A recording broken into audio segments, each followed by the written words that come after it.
Hi students, welcome to my YouTube channel. In this video, we are going to see some important topics which covers differentiation and integration.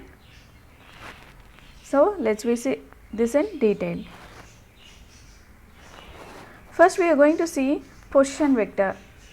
Position vector is nothing but இப்போ ஒரு object இருக்குன்னா அந்த object அந்த Cartesian சிஸ்டமில் வந்து எந்த இடத்துல இருக்குது அப்படின்றத டினோட் பண்ணுறது. அந்த இன்ஸ்டன்ட் ஆஃப் டைமில் இப்போ நம்ம ஒரு பர்டிகுலர் டைமில் நம்ம இப்போ வந்து ஒரு ட்ராவல் பண்ணி போயிட்டுருக்கோன்னு வச்சுக்கோங்க. அந்த ட்ராவல் பண்ணி போயிட்டுருக்கிறப்போ இந்த டைமில் நீங்கள் எங்கே இருந்தீங்க, ஸோ இந்த டைமில் நீங்கள் எங்கே இருந்தீங்க அப்படின்னு டிஃப்ரெண்ட் டைமில் வந்து நீங்கள் கேட்குறப்போ நீங்கள் சொல்ல முடியும் இல்லையா. அந்த மாதிரி ஒரு இன்ஸ்டன்ட் ஆஃப் டைமில் அந்த ஆப்ஜெக்ட் வந்து அந்த கோஆர்டினேஷனில் எங்கே இருக்குது அப்படின்றத அந்த பொசிஷனை சொல்கிறது தான் வந்து பொசிஷன் வெக்டார்.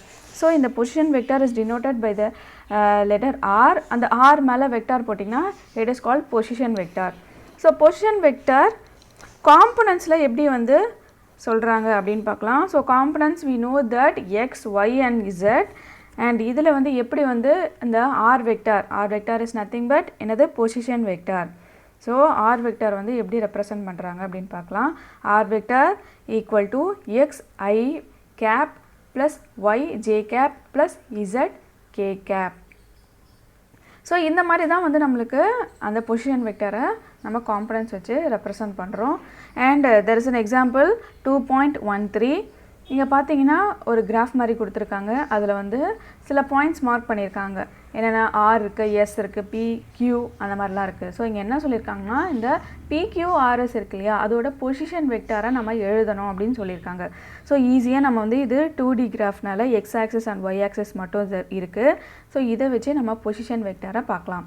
ஸோ பியோடது P lies on the X axis.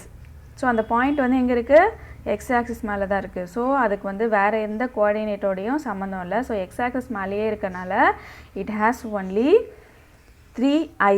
So எத்தனை டிவிஷன்ஸ் வந்து தாண்டியிருக்கேன், 1 2 3. So P vector that is R P வெக்டார்னு அதை டிஃபைன் பண்ணியிருக்காங்க. Since it represent the point P, அதனால் ஆர்பி வெக்டார் கொடுத்துருக்காங்க. அதுக்கு ஆர்பிக்கு வந்து என்னதுன்னா 3i கேப். ஸோ அந்த கிராஃபில் வந்து எக்ஸ் ஆக்சிஸ் மேலேயே இருக்கனால வெறும் அந்த எக்ஸ் ஆக்சிஸோட காம்பனண்ட் மட்டும் தான் எழுத முடியும். அண்ட் கியூவோடது பார்த்தீங்கன்னா கியூவோட பாயிண்ட் வந்து X axis and Y axis ரெண்டோட கோஆர்டினேஷனோட தான் இருக்குது. ஸோ எக்ஸ் ஆக்சிஸோட பாயிண்ட் எத்தனை இருக்குன்னா 5 இருக்குது. அண்ட் ஒய் ஆக்சிஸோட பாயிண்ட் எத்தனை இருக்குன்னா 4 இருக்குது. So RQ vector gives 5i + 4 5i cap + 4j cap. ஓகேவா. So next one is R vector. அந்த ஆர் வெக்டார் வந்து ஆர் பாயிண்டில் இருக்க ஆர் வெக்டார் பொசிஷன் வெக்டார் வந்து என்னென்னா எக்ஸ் ஆக்சிஸ் மேலே தான் இருக்குது, but it is in the negative side. So அதுக்கு எப்படி ரெப்ரசன்ட் பண்ணுவாங்க, -2i கேப். அண்ட் எஸ்ஸுக்கு வந்துடலாம். எஸ்ஸோடது வந்து it lies in the X axis and the negative y axis. So it has 3i cap - 6j cap. So இந்த மாதிரி தான் நம்ம வந்து பொசிஷன் வெக்டாரை வந்து ஒரு பாயிண்டோட பொசிஷன் வெக்டார் வந்து நம்ம டிஃபைன் பண்ணுறோம். Next one is distance and displacement. நம்ம ஜென்ரலாக பார்க்கும்போது டிஸ்டன்ஸ் அண்ட் டிஸ்பிளேஸ்மெண்ட் வந்து ஒரே மாதிரி தான் இருக்கும், since it travels from the point A to point b. ஓகேவா. ஸோ இதோட தெளிவான டிஃப்ரென்ஸ் என்னென்னா, distance is the actual path length traveled by an object in the given interval of time during the motion. அப்படின்னா என்னென்னா இது வந்து actual பாத். நம்ம வந்து என்ன பண்ணுறோன்னா, இப்போ ஒரு ரன்னர் இருக்கார், ஒரு அத்லெட் இருக்கார், அவர் வந்து அந்த ட்ராக்கில் கிரவுண்டில் ஓடுறாரு அப்படின்னா point A to point b, அங்கே கீழே கொடுத்துருக்க டயக்ராம் பார்த்தீங்கன்னா தெரியும். இப்போ இங்கே ஒரு வந்து starting point and ending point தான் வந்து பாயிண்ட் ஏ பாயிண்ட் பின்னு வச்சுக்கலாம். ஸோ ஸ்டார்டிங் பாயிண்ட்லேருந்து எண்டிங் பாயிண்ட் அந்த கிவன் பாத் இருக்கு இல்லையா, வளைஞ்சு அதில் வந்து போனார்னா அது பேர் டிஸ்டன்ஸ். அது எவ்வளோ வந்து அவர் வந்து ட்ராவல் பண்ணியிருக்காரு, எவ்வளோ லென்த் வந்து அவர் நடந்திருக்காரோ இல்லை ஓடி இருக்காரோ அதை சொல்கிறது தான் வந்து டிஸ்டன்ஸ். பட் டிஸ்பிளேஸ்மெண்ட் பார்த்தீங்கன்னா ஸ்டார்டிங் பாயிண்ட் எண்டிங் பாயிண்ட் டைரெக்டாக வந்து கனெக்ட் பண்ணோம். அதாவது அந்த மாதிரி வளைஞ்சு போகிற ஆக்சுவல் பாத் இல்லாமல் ஜென்ரலாக அதுவும் இதையும் கனெக்ட் பண்ணுற ஒரு ஷார்ட்டஸ்ட் பாத், அதுதான் வந்து டிஸ்பிளேஸ்மெண்ட். ஓகேவா. Distance is a scalar quantity. அதுக்கு வந்து எந்த ஒரு டைரக்ஷனுமே இல்லை. பட் டிஸ்பிளேஸ்மெண்ட் ஸ்டார்டிங் பாயிண்ட்லேருந்து எண்டிங் பாயிண்ட் அது வந்து டைரக்ஷனில் போகுது இல்லையா, அதுதான் வந்து என்னது direction. And it also has அதோட லென்த் எவ்வளோன்னு நம்ம மெஷர் பண்ணுவோம். So it has two measurements, magnitude and direction. So it is a vector quantity. Displacement is a vector quantity. So displacement is the difference between the final and initial position of the object in a given interval of time. It can also be defined as the shortest distance between these two position of the object and its direction is from the initial to final position. இதுதான் வந்து டிஸ்டன்ஸ்க்கும் டிஸ்பிளேஸ்மெண்ட்டுக்கும் இருக்கிற difference. So distance is the actual path, அதெல்லாம் அந்த வளைஞ்சு கொடுத்துருக்க பாத்துலேயே நம்ம வந்து நடந்து போனோம்னா that is a distance. And displacement வந்து எனக்கு அந்த பாத்துலாம் எனக்கு தேவையில்ல, point A to point B எவ்வளோ டிஸ்டன்ஸ் இருக்குது அப்படின்றது மட்டும் தான் என்னோட ஐடியாவாக இருக்கும், என்னோட கோலாக இருக்கும் அப்படின்னு நினச்சி நம்ம வந்து ட்ரா பண்ணோன்னா தட் இஸ் டிஸ்பிளேஸ்மெண்ட். ஸோ இந்த டயக்ராம் வச்சு ஈஸியாக நாங்கள் புரிஞ்சிக்கலாம். That comes to example 2.15. So இதை ஈஸியாக வந்து நம்ம வந்து அனலைஸ் பண்ணுறதுக்கு எக்ஸாம்பிள் கொடுத்துருக்காங்க. விச் கிவ்ஸ் நம்ம வீட்டிலேருந்து ஸ்கூலுக்கு போகிறோம் இல்லையா, வீட்டுக்கும் ஸ்கூலுக்கும் இருக்கிற டிஸ்டன்ஸ் வந்து 2 கிலோமீட்டர். ஸோ இதோட டிஸ்டன்ஸ் நம்ம எப்படி வந்து பண்ண போகிறோன்னா, நம்ம வீட்டிலேருந்து ஸ்கூலுக்கு போகிறோம், ஸ்கூல்லேருந்து வீட்டுக்கு வரோம் இல்லையா. ஸோ இதோட டிஸ்டன்ஸ் எவ்வளோ இருக்குன்னா 2 கிலோமீட்டர். அண்ட் போகிறதுக்கு 2 கிலோமீட்டர், வரத்துக்கு 2 kilometre. So the distance is 2 + 2 it is 4 kilometre. But displacement பார்த்திங்கன்னா நம்ம ஹோம்லேருந்து ஸ்கூலுக்கு போகிறோம், ஸ்கூல்லேருந்து திருப்பி வீட்டுக்கே வந்துடுறோம். அதாவது பாயிண்ட் ஏலேருந்து பாயிண்ட் பிக்கு போகிறோம், பிலேருந்து திருப்பி ஏக்கே வந்துடுறோம் இல்லையா. So that's displacement is 0. ஆரம்பித்த இடத்துக்கே திரும்பியும் வந்துடுறோம் இல்லையா, அதனால் இதோட டிஸ்பிளேஸ்மெண்ட் என்ன சொல்கிறாங்க, 0ன்றாங்க. So another example which gives you the clear idea of distance and displacement. If a man runs in a circular path, இப்போது சர்க்குலாக இருக்கிற பாத்தில் வந்து ஓடுறாங்கன்னு வச்சுக்கோங்க. அவங்க வந்து என்னென்னா ரேடியஸ் வந்து 3 மீட்டர்னு கொடுத்துருக்காங்க அந்த சர்க்கிளுக்கு. So we can easily calculate எப்படி இருக்கும்னா நம்ம டிஸ்டன்ஸை கால்குலேட் பண்ணிடலாம். டிஸ்டன்ஸை கால்குலேட் பண்ணுறது என்ன பண்ணுறோன்னா 3x, அதாவது 3 × 2π. இதை எப்படி கொடுத்துருக்காங்கன்னா அதோட டிஸ்டன்ஸை கொடுத்துருக்காங்க. ஸோ ஏலேருந்து அவன் சுற்றிட்டு திருப்பியும் வந்து ஏக்கு வருது. பட் டிஸ்பிளேஸ்மெண்ட் அப்படின்னு என்னென்னா, டிஸ்பிளேஸ்மெண்ட்னா இவங்க ஆரம்பித்த ஏலேருந்து திருப்பியும் அங்கேயே வந்து முடிகிறாங்க. ஸோ இது சர்க்குலர் பாத்னால ஆரம்பித்த இடத்துலேருந்தே தான் திருப்பியும் வந்து முடியுது இல்லையா, அதனால இட்ஸ் டிஸ்பிளேஸ்மெண்ட் இஸ் 0. ஒரு பாயிண்ட் ஏலேருந்து வேறு ஒரு டிஃப்ரெண்ட் பாயிண்ட் பிக்கு போனால் தான் அந்த டிஸ்பிளேஸ்மெண்ட்டுக்கு வேல்யூ இருக்குது. ஏல ஆரம்பித்து ஏலையே வந்து முடிஞ்சதுன்னா it has a 0 displacement. So next one is displacement vector in Cartesian coordinate. So இந்த டிஸ்பிளேஸ்மெண்ட் வெக்டரை X axis, Y axis, Z ஆக்சஸோட காம்பனன்ட்ஸ் வச்சு நம்ம எழுத போகிறோம். அது எப்படி எழுதலாம் பார்க்கலாம். ஸோ டிஸ்பிளேஸ்மெண்ட் அதோட நம்மளுக்கு வந்து பொசிஷன் வெக்டர் இப்போ வந்து ஆப்ஜெக்ட் ஏலேருந்து ஆப்ஜெக்ட் ஏ பாயிண்ட்லேருந்து பி பாயிண்ட்டுக்கு மூவ் ஆகுது. ஸோ அப்போ அதோட பொசிஷன் நம்ம சொல்ல போகிறோம். ஸோ அதோட பொசிஷன் வெக்டர் R1, அதாவது பாயிண்ட் ஏல அந்த ஆப்ஜெக்ட் இருக்கும்போது அதோட பொசிஷன் வெக்டர் எப்படி இருக்குன்னா R1 vector equal to x1 i vector plus y1 j x1 i cap plus y1 j cap plus z1 k cap. அதுவே பாயிண்ட் 2ல் இருக்கிற அந்த ஆப்ஜெக்டோட பொசிஷன் எப்படி இருக்கும்னா R2 வெக்டரோடது x2 i cap plus y2 j cap plus z2 k cap. So நம்ம displacement என்னன்னு தெரியும். நம்ம டிஸ்பிளேஸ்மெண்ட்னா என்ன அர்த்தம்னா நம்ம இனிஷியல் பாயிண்ட்டுக்கும் ஃபைனல் பாயிண்ட்டுக்கும் இருக்கிற டிஃப்ரென்ஸ், ஓகேவா. ஸோ அதுவும் இந்த டெஃபினேஷன் டிஸ்பிளேஸ்மெண்ட் டெஃபினேஷனில் கொடுத்துருக்காங்க. என்னென்னா it is a difference between the initial and final position. So அதனால் என்ன பண்ணணும், ஃபைனல் அண்ட் இனிஷியல் பொசிஷன் அதுதான் வந்து கிரேட்டராக இருக்கும் இல்லையா. So x2 minus x1 i cap plus y2 minus இதுதான் வந்து டிஸ்பிளேஸ்மெண்ட், ஓகேவா. ஸோ அதோட vector x2 minus x1 i cap plus y2 minus y1 j cap plus z2 minus z1 k cap. This is the displacement vector. So அதுக்கு சில எக்ஸாம்பிள்ஸ்லாம் கொடுத்துருக்காங்க. And next coming to the very important topic differential calculus. So நம்ம physical குவான்டிட்டியை நம்ம வந்து எந்த குவான்டிட்டினாலும் we can represent it as a function in mathematics. ஒரு மேத்தமெட்டிக்ஸ் ரெப்ரசன்டேஷனில் நம்ம அந்த ஃபிசிக்கல் குவான்டிட்டியை we can implement. ஸோ இங்கே வந்து எக்ஸாம்பிளாக வந்து ஒரு டெம்பரேச்சர் எடுத்திருக்காங்க, ஓகேவா? ஸோ டெம்பரேச்சர் எடுத்தால் என்ன அர்த்தம்னா, நம்மளுக்கு வந்து இந்த டெம்பரேச்சர் தான் ஒரு ஃபிசிக்கல் குவான்டிட்டி நம்மளுக்கு தெரியும். அந்த டெம்பரேச்சர் வந்து எப்படி மேத்தமெட்டிக்கல் ரெப்ரசன்டேஷனில் நம்ம வந்து இதை ரெப்ரசன்ட் பண்ணலாம் அப்படின்னு பார்க்கலாம். ஸோ டெம்பரேச்சர் ஒரு நாள் ஃபுல்லாக இருக்கிற டெம்பரேச்சர் எடுத்துக்கோங்க, ஓகேவா? ஸோ என்ன அர்த்தம்னா, இது வந்து மார்னிங் டு நூன் வந்து இட் இஸ் இந்த இன்க்ரீஸிங் ஆர்டரில் இருக்கும். And after evening after the noon இது வந்து என்னென்னா கொஞ்சம் கொஞ்சமாக டிக்ரீஸ் ஆகும் ஈவினிங்க்கு. ஸோ இதுதான் இல்லையா? ஸோ இதை வந்து எப்படி மேத்தமெட்டிக்கல் ரெப்ரசன்ட் பண்ணுறதுனா, அட் இன்ஸ்டன்ட் ஆஃப் டைம் இப்போ வந்து நம்மளுக்கு வந்து 12 o'clock எவ்வளோ இருக்குது temperature, and again 3 o'clock temperature எவ்வளோ இருக்குது, அகைன் 5 o'clock டெம்பரேச்சர் எவ்வளோ இருக்குது. ஸோ இந்த மாதிரி ஒரு டைம் இன்ஸ்டன்ட்லேயும் நம்ம வந்து அந்த டெம்பரேச்சரை வந்து சொன்னோன்னா it is a function of time. Temperature is a function of time. So அதுதான் இங்கே வந்து இந்த எக்ஸ்ப்ளனேஷனில் கொடுத்துருக்காங்க. ஸோ ஒரு இன்ஸ்டன்ட் ஆஃப் டைமில் வந்து நம்ம டெம்பரேச்சர் எவ்வளோன்னு சொல்லும்போது, so temperature is a function of time. அந்த டைமை பொறுத்து தான் நம்ம டெம்பரேச்சரை சொல்ல போகிறோம் இல்லையா? டெம்பரேச்சர் பொறுத்து நம்ம டைம் வந்து நம்ம ப்ரிடிக்ட் பண்ணுறது ரொம்ப கஷ்டம். பிகாஸ் அந்த டைமில் வந்து டெம்பரேச்சர் வந்து அதிகமாக இருக்கலாம், கம்மியாக இருக்கலாம். நம்ம வந்து கிளைமேட்டை வந்து நம்ம எப்படியும் கெஸ் பண்ண முடியாது. ஸோ டெம்பரேச்சர் டைம் வச்சு நம்ம இந்த டைமில் எவ்வளோ இருக்குது டெம்பரேச்சர்ன்றது நம்ம சொல்ல போகிறோம். அதுதான் வந்து temperature is as a function of time. So இதை வந்து எப்படி சொல்கிறாங்கன்னா, T of T, capital T of small t. Capital T is nothing but the temperature and small t is nothing but time.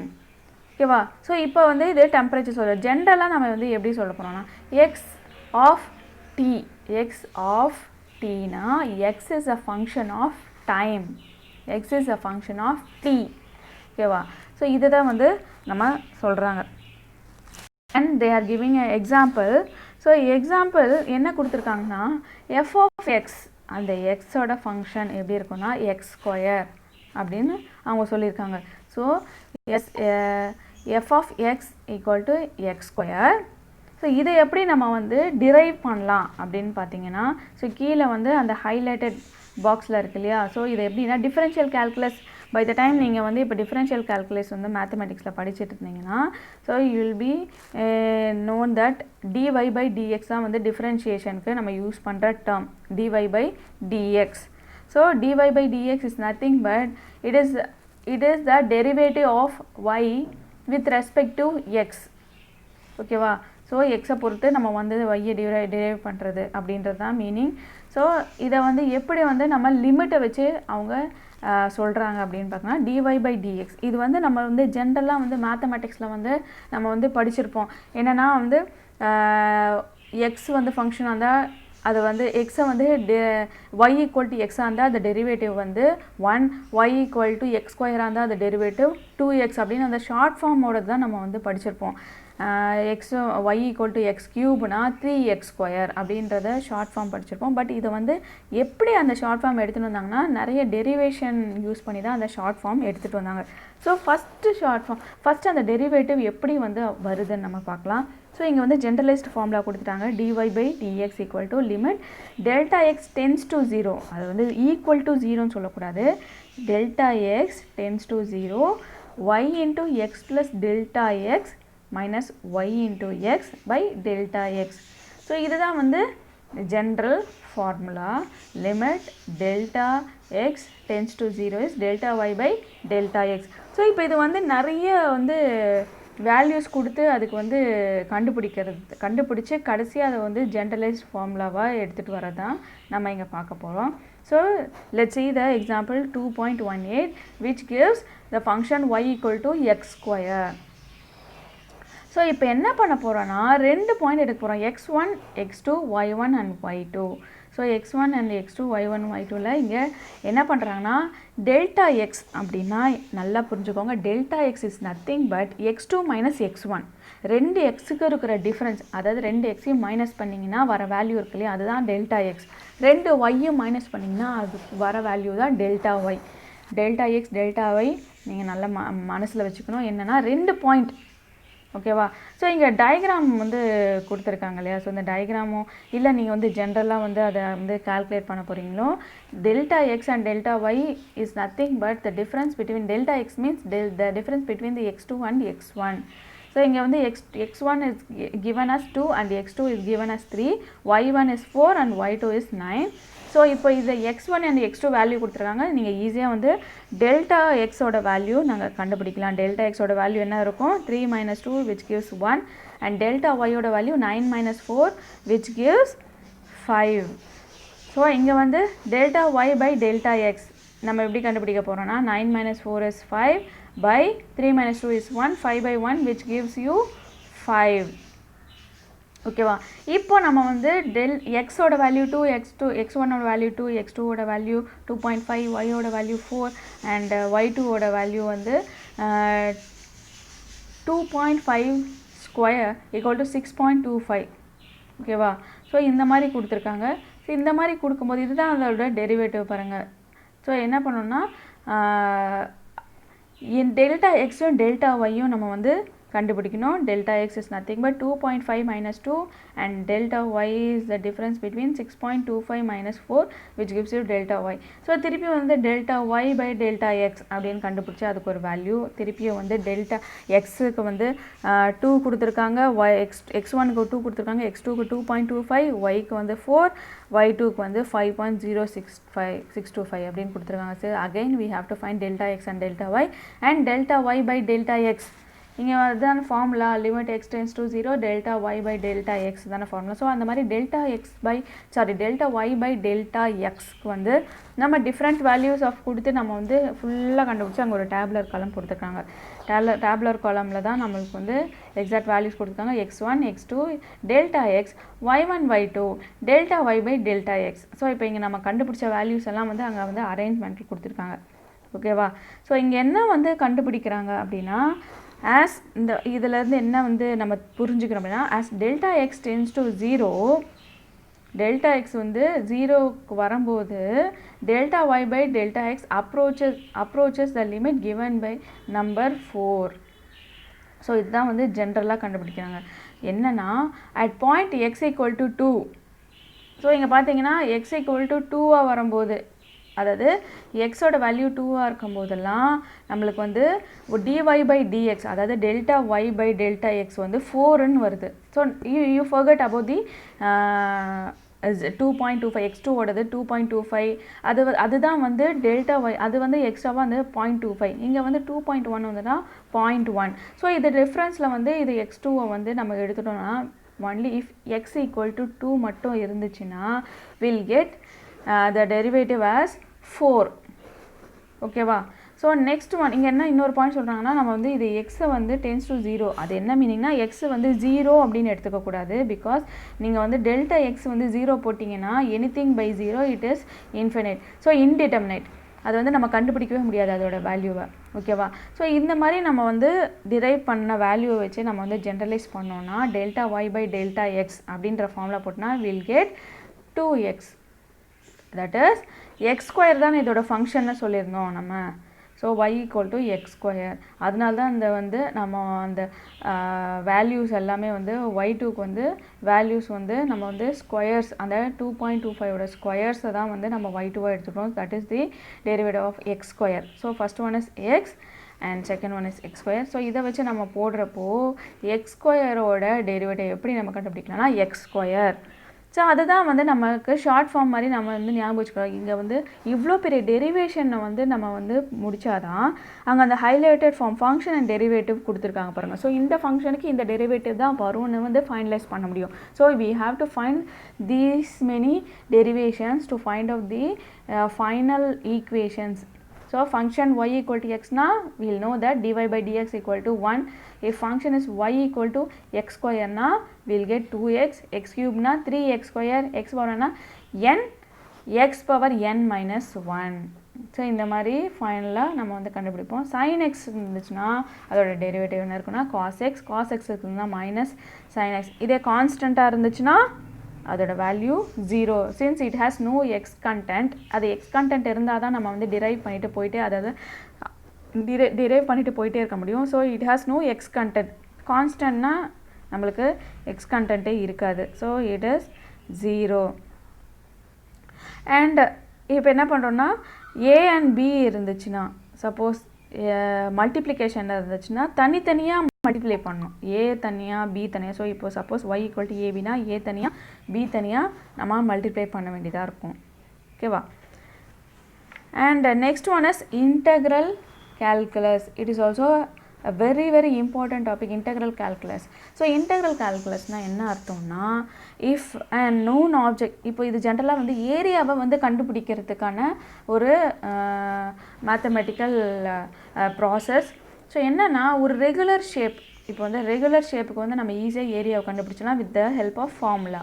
ஓகேவா? இப்போ ஒரு ரெக்டாங்கிளுக்கு வந்து அவங்க வந்து கண்டுபிடிக்க சொன்னீங்கன்னா we can easily find the area as length into breadth. நம்ம வந்து ஈஸியாக கண்டுபிடிச்சிடலாம். பட் இஃப் என்னென்னா இப்போ ஒரு இர்ரெகுலர் ஷேப் இருக்குது. ஸோ நீங்கள் அந்த செகண்ட் இமேஜில் பார்த்தீங்கன்னா ஒரு இர்ரெகுலர் ஷேப், இது வந்து என்ன ஷேப்னு டிஃபைன் பண்ணல. ஸோ இந்த இன்டெஃபினட் ஷேப்புக்கு, சாரி இர்ரெகுலர் ஷேப்புக்கு it has no formula. So இப்போ இதுக்கு வந்து நம்ம ஏரியா கண்டுபிடிக்கணும்னா we have to use the integral calculus. என்ன பண்ணுறாங்கன்னா அந்த இர்ரெகுலர் ஷேப்பை நிறைய டிவிஷன்ஸாக பிரிக்கிறாங்க. ஓகேவா? ஸோ நிறைய ரெக்டாங்குலர் ஸ்ட்ரைப்ஸாக பிரிக்கிறாங்க.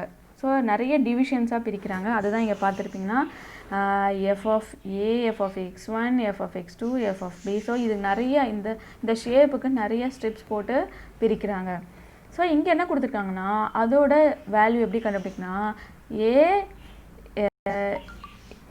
It is f of a delta x plus f of x1 delta x plus f of x2 delta x plus f of b delta x. இந்த மாதிரி தனித்தனி ஃபங்க்ஷனாக பிரிச்சிடுறாங்க.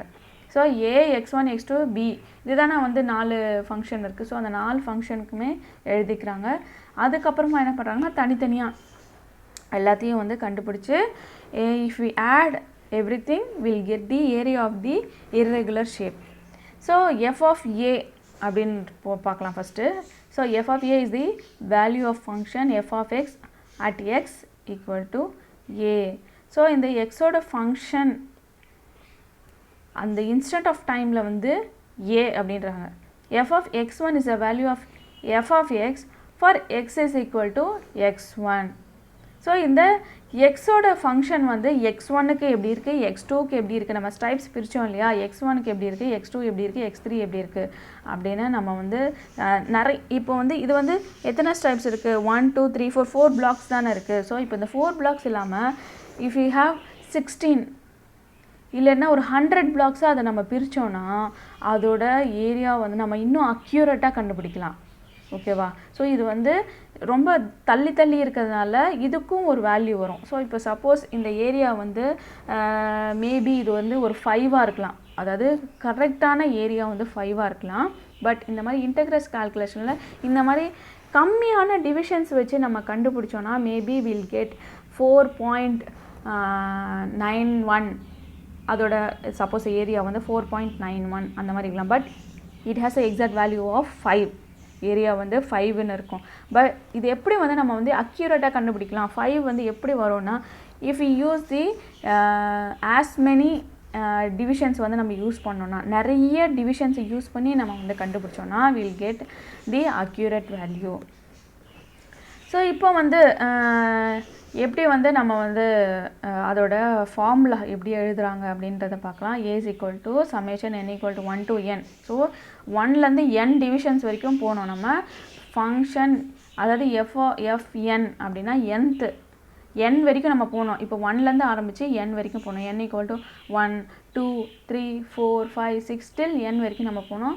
ஸோ என்னோட வேல்யூ 1லேருந்து n வரைக்கும் டிஃபர் ஆக போகுது. அதுதான் வந்து fn xn டெல்டா xn. இதுதான் வந்து கொடுத்துருக்காங்க. வேர் as the number of steps goes to infinity, n வந்து இன்ஃபினிட்டின்னு சொல்ல போகிறோம். சரி, ஓகேவா? இப்போ வந்து பாயிண்ட் ஏலேருந்து பாயிண்ட் பிக்குன்னா ஸோ ஏலேருந்து பி அப்படின்னு வந்து நம்ம டிஃபைன் பண்ணிக்கலாம். ஓகேவா?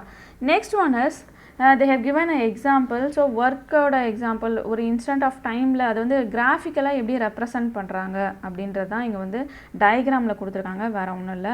ஸோ இதுதான் வந்து இதோட எவ்வளோ இருக்குது இதோட ஏரியா. இப்போ வந்து இது வந்து ஃபங்க்ஷன் ஆஃப் எக்ஸ், இது வந்து இதோட ஏரியா எவ்வளோ இருக்கும் அப்படின்றத நம்ம வந்து இந்த இன்டெக்ரல் கால்குலஸ் மூலிமா கண்டுபிடிக்கலாம். And another impulse of force, இதையும் வந்து இன்டெக்ரேஷனை வச்சு நம்ம வந்து கண்டுபிடிக்கலாம். Next one is average velocity. So velocity is the displacement by time. நம்ம ஈஸியாக வந்து அதோட ஃபார்முலாவை சொல்லிடலாம். ஆவரேஜ் வெலாசிட்டி அப்படின்னா டிஸ்பிளேஸ்மெண்ட் பை டைம் அப்படின்னு சொல்லலாம். டிஸ்பிளேஸ்மெண்ட் இஸ் நத்திங் பட் ரெண்டு பொசிஷன் வெக்டாரோட டிஃப்ரென்ஸ். ஸோ பாயிண்ட் ஏல இருக்கும்போது அதோட பொசிஷன் என்ன இருக்குது, பாயிண்ட் பியில் இருக்கும்போது அதோட பொசிஷன் என்ன இருக்குது. ஸோ இது ரெண்டுத்தையும் நம்ம வந்து டிஃப்ரென்ஸ் பண்ணணும், அதாவது ரெண்டுத்தையும் மைனஸ் பண்ணோம்னா will get the displacement. And the velocity formula is displacement by time இல்லையா. ஸோ இப்போ இங்கே அதை வந்து கிளியராக பார்க்கலாம். ஸோ பொசிஷன் வெக்டாருக்கு வந்து நம்ம வந்து ஆர் வெக்டாருன்னு சொல்ல போகிறோம். ஓகேவா. பொசிஷன் ஏல இருக்கும்போது, அதாவது பியில் இருக்கும்போது இங்கே கொடுத்துருக்கப்படி சொன்னோன்னா பி அண்ட் கியூ அது 2 பாயிண்ட்ஸ். பியில் இருக்கும்போது R1 வெக்டார் அண்ட் கியூவில் இருக்கும்போது R2 வெக்டார். டிஸ்பிளேஸ்மெண்ட் என்னவாக இருக்கும், R2 vector minus R1 vector. So இந்த டிஃப்ரென்ஸ்லாம் நம்ம வந்து ஈஸியாக அது சொல்லணும்னா வில் யூஸ் டெல்டா. ஸோ ஓகேவா. அந்த டிஃப்ரென்ஸை வந்து நம்ம ஈஸியாக வந்து நம்ம ரெப்ரசன்ட் பண்ண போகிறோம். இப்போ டெல்டானாலே நீங்கள் வந்து என்ன வந்து புரிஞ்சுக்கணுன்னா, ஓகே டெல்டா ஏ அப்படின்னா A2 மைனஸ் A1 இருக்கும்.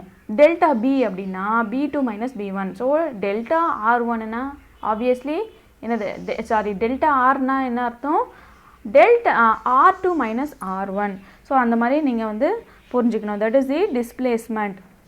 And displacement by time. So இங்கே கூட பார்த்தீங்கன்னா the average velocity is defined as the ratio of displacement vector to the corresponding time interval. அதுதான் வந்து அந்த ரேஷியோனா என்ன அர்த்தம்னா இட்ஸ் நத்திங் பட் பை. என்னன்னா ரேஷியோ ஆஃப் டிஸ்பிளேஸ்மெண்ட் அண்ட் டைம்னா displacement by time.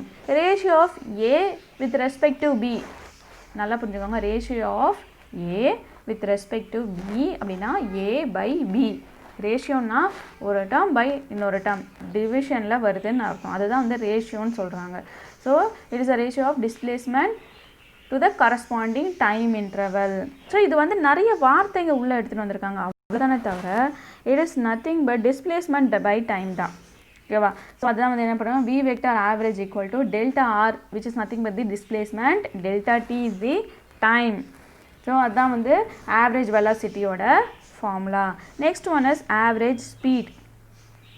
Average speed நீங்கள் வந்து கண்ணை மூடிட்டு ஸ்பீடோட ஃபார்முலா என்னன்னு சொல்லுங்கள். ஸ்பீடோட ஃபார்முலா என்னது, டிஸ்டன்ஸ் பை டைம். ஓகேவா. ஸோ ஸ்பீடோட formula distance by time. So இங்கே வந்து கொஞ்சம் அந்த வார்த்தையெல்லாம் வந்து இதுக்கேற்ற மாதிரி average speed is define as the ratio. ரேஷியோனா என்ன சொல்லியிருக்கேன், it has to be represented in the division form. So ratio of total path length traveled by the particle in time interval. So total path length na another distance. Okay va. So total path length divided by total time, which gives the average speed. Okay va.